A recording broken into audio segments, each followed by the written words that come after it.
E aí pessoal, tudo bem? Espero que estejam bem com vocês. Então voltamos aqui na segunda parte do vídeo sobre a história da computação. Demorou um pouquinho mais o vídeo do que eu esperava, mas saiu, está aqui, então vamos lá. Tá? Eu falei um pouco sobre mim já no outro vídeo, mas basicamente a minha formação na área de computação. Sou formado em engenharia de computação, tenho mestrado em engenharia de computação também.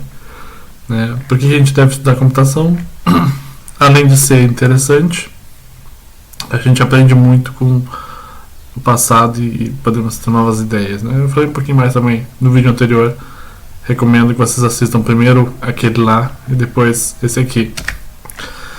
Naquele vídeo eu fiz uma recapitulação desde o começo da história, tanto da matemática quanto da física, e como os dois elementos se unem para formar a computação. Parando no ano-chave de 1936, que foi o ano que o Alan Turing propôs o modelo dele, que é a máquina de Turing. Então, a máquina de Turing, além de ser um modelo teórico, ela também é um modelo bastante simples de ser entendido, e praticamente ali comprovou que era possível criar máquinas que realizavam manipulação de símbolos, ou vamos chamar daqui em diante de computação. Para essa apresentação não ficar simplesmente eu falando sobre os acontecimentos em ordem cronológica, eu organizei esses acontecimentos em 3 linhas, tá? Primeiro, inovações, que são invenções que são a base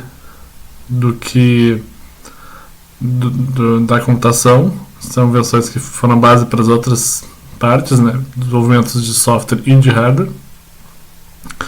Depois, os computadores em si, parte de hardware, e por fim, a parte de software. Tentei fazer uma seleção bastante pessoal, refletir sobre quais contribuições realmente que foram mais significativas e que tiveram maior influência na história da computação. Então essa é uma seleção bastante pessoal, realmente, se eu fosse incluir tudo, o vídeo teria horas e horas, e mesmo assim ainda falta coisa. Então tentei ser o máximo sucinto possível. Então vamos lá. Então, inovações, tá? A primeira grande inovação, então, de 1936 para cá, foi a invenção do transistor, tá? O transistor veio praticamente para substituir a válvula.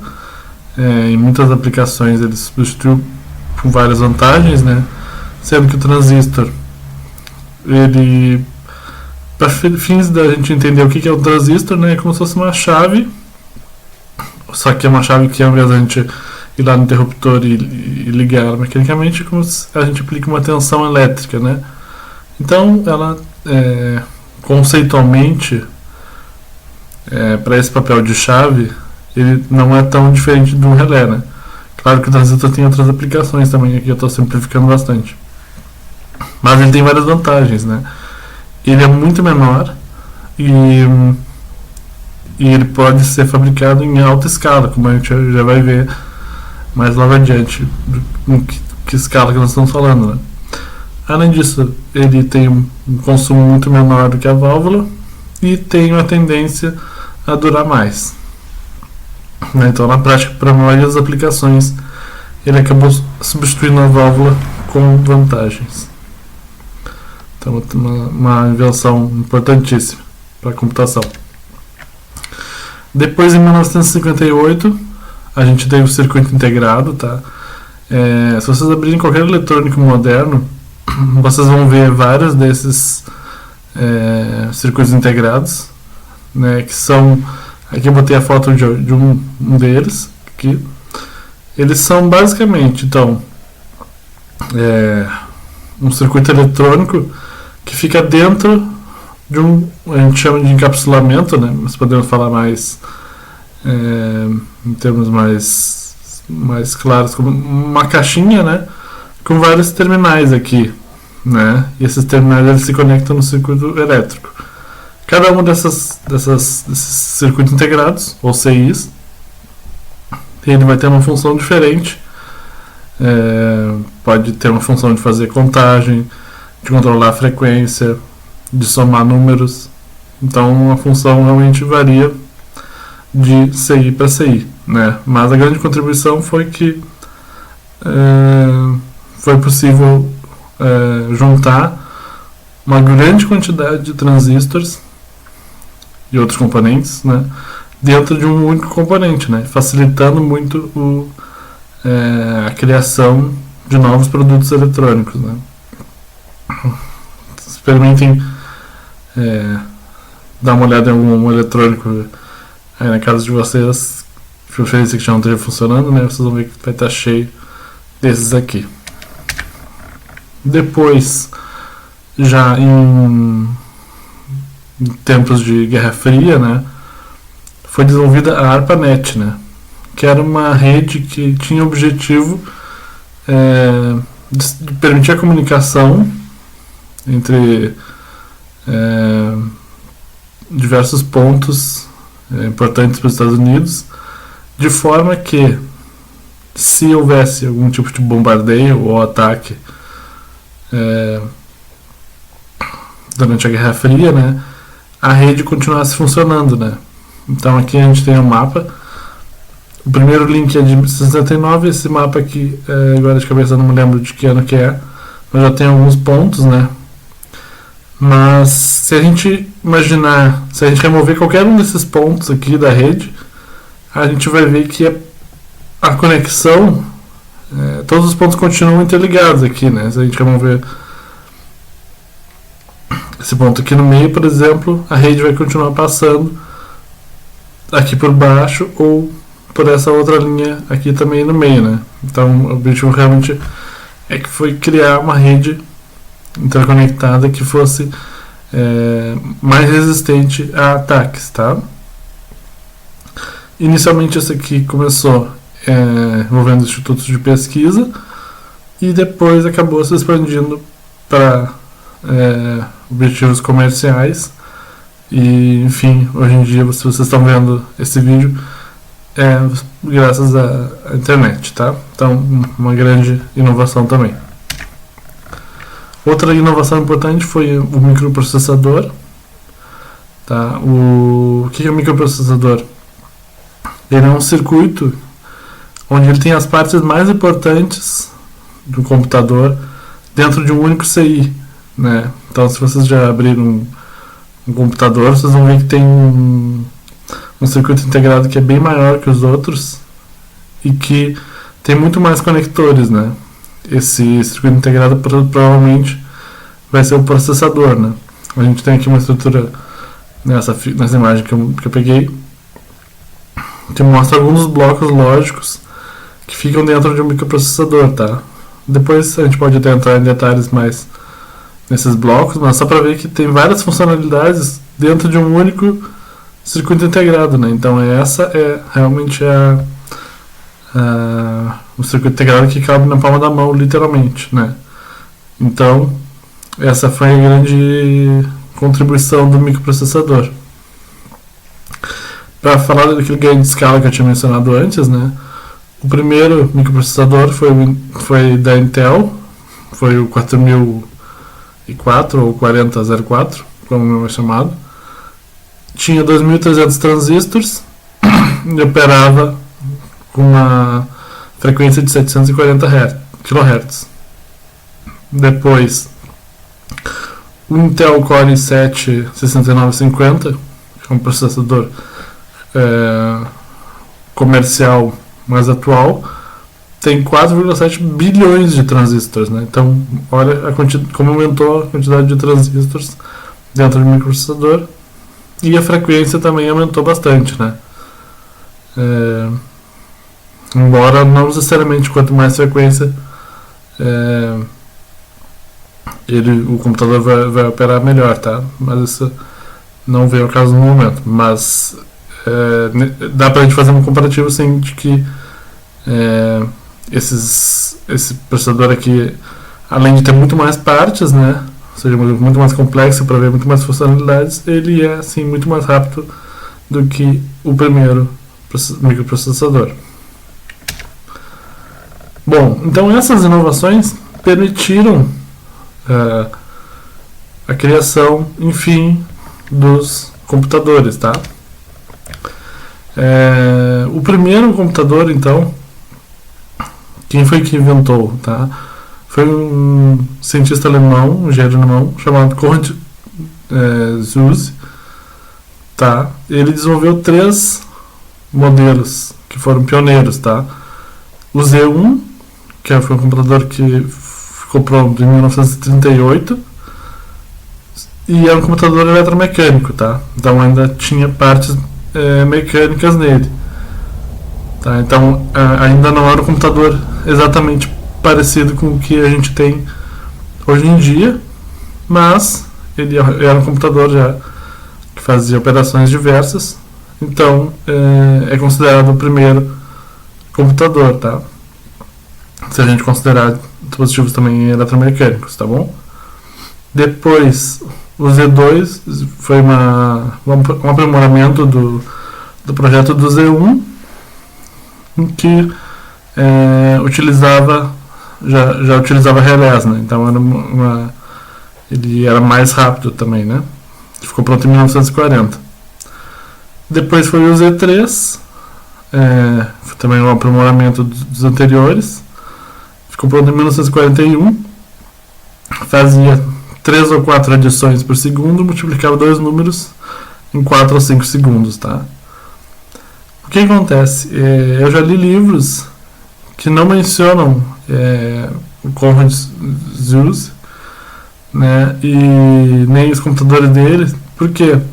Porque isso aqui foi uma redescoberta de que havia esses computadores, porque sendo eles, né, do lado ele e o engenheiro alemão, né, houve uma certa dificuldade, tanto sem intenção, né, como por exemplo, os computadores foram destruídos por bombardeio junto com a casa dele na Segunda Guerra, e como também intencional, né, de não reconhecer que nesse aspecto os alemães haviam sido pioneiros, né? Então alguns livros, inclusive didáticos, eles não trazem esses computadores aqui, tá? Mas hoje em dia é considerado esse aqui então o primeiro computador, né? Pai quase desconhecido, tá? Muitas pessoas acreditam que foram os americanos ou os ingleses que os primeiros a criar um computador. Logo depois nós temos uma outra máquina, essa sim construída na Inglaterra, que foi o primeiro computador digital programável, né? Então os computadores do Zuse, embora possam ser chamados de computadores, eles ainda não eram digitais, né? Ainda tinham partes analógicas, portanto. Aqui o Colossus, né, era uma máquina que era digital e era programável, tá? Porém, por que ele não é considerado também o primeiro computador moderno? Porque ele não era considerado de propósito geral, tá? Então ele tinha um propósito específico. Ele foi projetado para decifrar códigos nazistas, né? Códigos secretos dos nazistas, e ele era um pouco mais limitado no que ele tinha capacidade de fazer, né? E ele foi colocado em funcionamento entre 43 e 44. Aí sim veio o ENIAC, tá? Que foi criado na Universidade de Pensilvânia, e que, se a gente considerar um conceito de um computador digital, programável e de propósito geral, dá para considerar que esse aqui seria o primeiro computador, né? Também o Colossus, embora seja uma máquina anterior, por ele também estar envolvido na Segunda Guerra, né? Os ingleses mantiveram o projeto do Colossus em segredo por muito tempo. Então alguns livros didáticos trazem o ENIAC como o primeiro computador, tá? Se você considerar somente os computadores digitais programáveis de propósito geral, dá para dizer que sim, o ENIAC seria o primeiro computador, tá? Que entrou em operação, então, em 1945. Depois a gente vem o EDVAC, foi um sucessor do ENIAC, tá? Basicamente pela mesma equipe, também da Universidade de Pensilvânia. Eu trouxe ele aqui porque ele tem a participação do matemático e físico John von Neumann, tá? Que ele escreveu um artigo muito importante chamado First Draft of a Report on EDVAC, né? Que ele descreve como é que seriam implementadas algumas funcionalidades do EDVAC, né? Esse artigo aqui foi muito influenciou a construção de outros computadores ao redor do mundo, né? E em função também desse artigo aqui, o projeto dos computadores modernos segue a tendência, segue essa arquitetura, foi proposta pelo von Neumann, né? Que então recebeu o nome de arquitetura von Neumann, né? Então, basicamente, o projeto básico de computadores é o mesmo proposto pelo von Neumann no artigo que falava sobre o EDVAC. Depois a gente tem o Mark I, o Manchester Mark I, tá? Foi desenvolvido, o primeiro foi um protótipo na Universidade de Manchester, né? Também está ali entre os primeiros computadores, né? Todos eles na verdade foram desenvolvidos meio em paralelo, né? Então até por isso que tem essas controvérsias de quem foi o primeiro.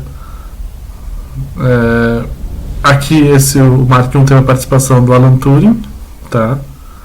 O mesmo da máquina de Turing, tá? E por que eu trouxe esse computador aqui? Porque baseado nele foi criado o Ferrand Mark I, que foi o primeiro computador comercial disponível no mundo, tá? Ele vendeu 7 unidades entre 53 e 1957. Então é um computador importante pelo aspecto de ser possível comprar. Abrindo um parênteses, tá? A gente fala bastante sobre o Alan Turing. Que fim deu o Alan Turing, então, tá? Bom, ele teve um final bastante triste, tá? Em 1952, ele foi condenado por um crime que está descrito como grossa indecência, né? Mas que na verdade basicamente é porque ele era homossexual, né? Isso era um crime na Inglaterra na época. A gente vê bem recente isso, né? E aí foi apresentado ao Turing a possibilidade de escolher ou ele iria preso ou ele ia ter que fazer uma castração química, né? Tomar hormônios, etc. E ele escolheu a segunda opção, tá? Acredita-se que a segunda opção, que essa opção acabou desencadeando uma depressão e possivelmente suicídio, tá? Então, em 1954 ele foi encontrado morto na sua casa com somente 41 anos de idade, né? Então a gente perdeu aí esse grande gênio. É impossível saber quais as contribuições que ele faria se tivesse permanecido vivo, né? Tem várias outras contribuições dele aqui, mas pelo tempo limitado também omiti, mas vale a pena dar uma olhada na história do Alan Turing, tá? E em 2009, o primeiro-ministro da Inglaterra pediu desculpas, né, pelo fato acontecido, né? Reconheceu que foi uma injustiça com o Turing, né? Fechando parênteses. Já passando para o ano de 1975, temos então o primeiro computador pessoal comercial. Reparem que ele já utiliza o processador da Intel, tá? O 8080 no caso. E ele era vendido desmontado por $439 ou montado por 621, né?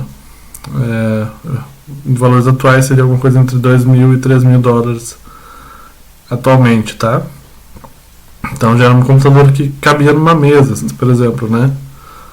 Então Antigamente os computadores ocupavam salas inteiras, andares inteiros, né? E aqui, então, o destaque do Altair é porque ele já era um computador que cabia numa mesa, né? Também graças à utilização de um microprocessador.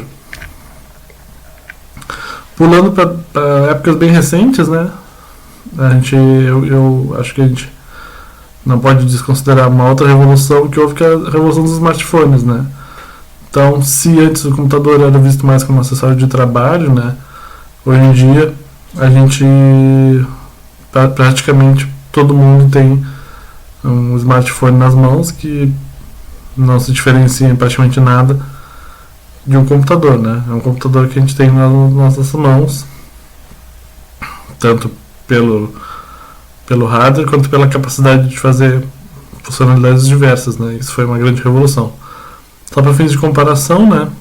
Enquanto o Altair custava no lançamento entre 2 e 3 mil dólares, o iPhone muito menor, né?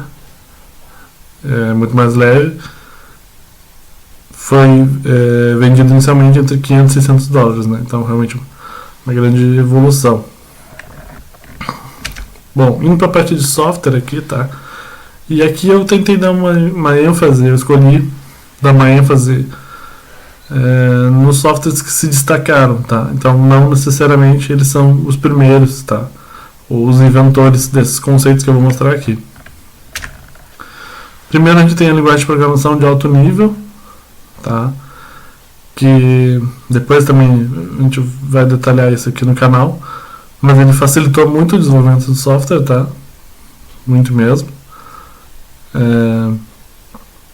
Foi lançado em 1957 por uma equipe da IBM chefiada por John Backus, tá? E até hoje ela ainda é utilizada em algumas áreas, principalmente física, né, meteorologia. Então por isso que eu trouxe ela, né? Além de ser uma das primeiras, ainda é utilizada. Depois a gente tem a questão do avanço dos sistemas operacionais, né? Como um exemplo de sistema operacionais eu trouxe aqui o Unix. O que é um sistema operacional? Ele facilita o desenvolvimento de software, né? Ele faz uma interface entre o software final, né? Ou o software aplicativo e o hardware, né? Então ficou muito mais fácil também desenvolver software por causa de sistemas operacionais, tá? Além disso, sistemas operacionais gerenciam e possibilitam que um computador, de forma facilitada, possa executar mais de um programa ao mesmo tempo, tá? O Unix especificamente foi um projeto bastante famoso. Esse gráfico aqui que eu trouxe é uma árvorezinha dos projetos filhos do Unix, digamos assim, né? Então ficou aqui no vídeo, talvez vocês não vão conseguir ver, mas ela mostra que isso aqui é desde 1970 até os dias de hoje, né? Então a gente ainda utiliza os derivados do Unix, né? Eu, por exemplo, estou gravando esse vídeo aqui no Linux, que tem uma certa descendência em termos de inspiração, digamos assim, tá? Porque o Unix acabou se tornando um padrão do sistema operacional, tá? Os aplicativos e as interfaces de programação acabaram se tornando um padrão. Então, embora o código-fonte do Linux não tenha vindo do Unix, há uma tentativa de implementar o padrão do sistema operacional, tá bom? Depois a gente tem o Macintosh, tá? Que eu trouxe aqui especificamente por causa da interface gráfica do usuário. Tá? Antes os sistemas operacionais eram por linha de comando, né? Então você tinha que digitar os comandos, saber os comandos. E sem dúvida a interface gráfica ela facilitou a adesão dos computadores em larga escala, né? E foi lançado em 1984 pela Apple. Depois pulamos mais um pouquinho, né? Eu considerei como outro grande avanço de software a web em si. tá? Que a web é importante a gente diferenciar da internet, né? A internet é como se fosse a infraestrutura,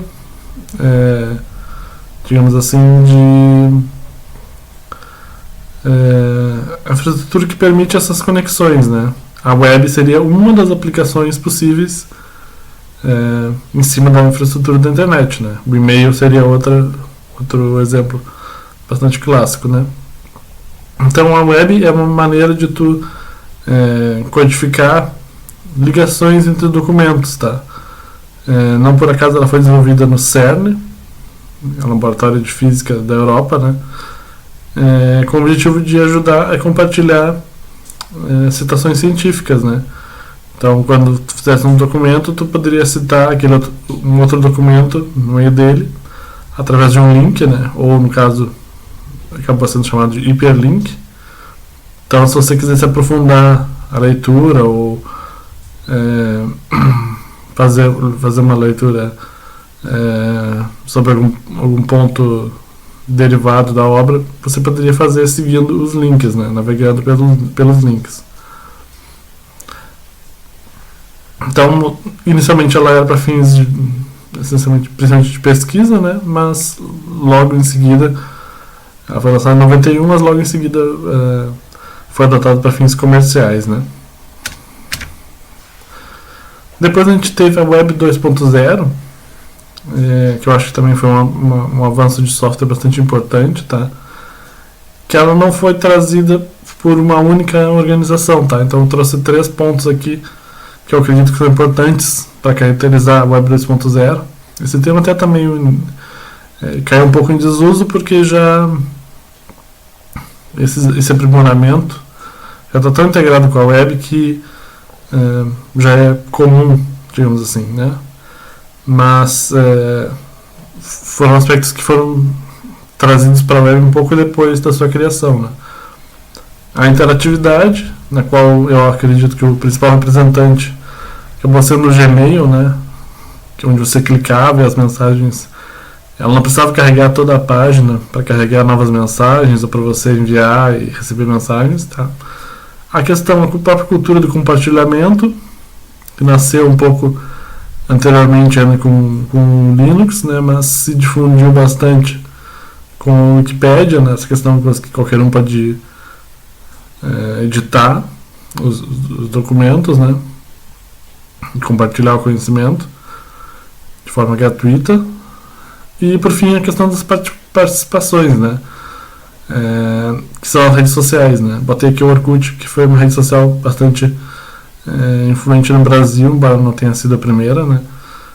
Mas foi muito usado por aqui, né? E com as redes sociais as pessoas realmente passaram a se portar como criadoras de conteúdo, né? Em diferentes níveis, mas se antes era muito, você precisava ter, na década de 90, né? Você precisava ter conhecimento técnico para criar uma página e compartilhar os seus textos. Depois, principalmente nos anos 2000 para cá, né, foram criadas ferramentas que facilitaram muito isso, né? Então, hoje em dia, praticamente todo mundo tem uma conta, né, em alguma rede social e posta sem maiores necessidades de conhecimentos técnicos, né? Então, pessoal, essa é uma visão minha sobre a história da computação, tá? Nesse segundo vídeo aqui, eu ainda utilizei como referência o livro História da Computação, do Cleusio Fonseca, mas a minha escolha dos elementos que eu acredito que são mais influentes foi bastante pessoal, tá? Então, não tirei essa escolha exatamente do livro, tá bom?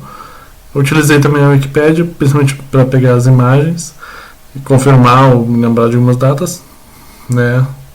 Usei bastante a minha memória.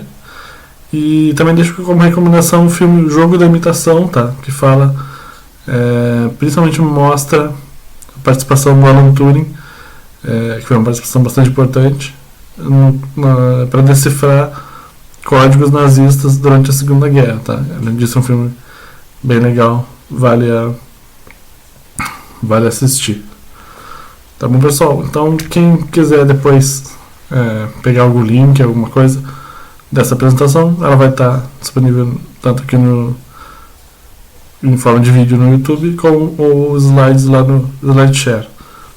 Tá? Então, depois disso eu pretendo começar a abordar alguns aspectos da computação mais propriamente ditos, mas eu achei que era importante a gente dar essa revisitada na história, tá? Quem quiser se aprofundar, vai lá no livro do Clauser, é um livro bem interessante, uma leitura bem agradável e importante.